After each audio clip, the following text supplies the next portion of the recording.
ദൃശ്യം 3യുടെ മലയാള പതിപ്പിന്റെയും ഹിന്ദി പതിപ്പിന്റെയും റിലീസ് സംബന്ധിച്ച് ആശയക്കുഴപ്പമില്ലെന്ന് സംവിധായകൻ ജിത്തു ജോസഫ്. ഹിന്ദി റീമേക്കിലെ സ്ക്രിപ്റ്റിൽ മാറ്റമുണ്ടെന്നും ജിത്തു ജോസഫ് വ്യക്തമാക്കി.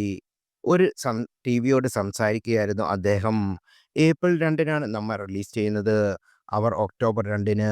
അവർ ഞങ്ങളുടെ സ്ക്രിപ്റ്റ് വായിച്ചു. അവർ ചെയ്തു വന്ന രീതിയുണ്ട്, ഞങ്ങൾ ചെയ്തു വന്ന രീതിയുമുണ്ട്. നമ്മുടെയും അവരുടെയും സാമൂഹ്യ രീതിയും പ്രേക്ഷകരുടെ ടേസ്റ്റും തമ്മിൽ വ്യത്യാസമുണ്ട്. ഞങ്ങൾ ചെയ്ത ചില കാര്യങ്ങൾ അവർക്കിടയിൽ സെറ്റാകുന്നില്ല.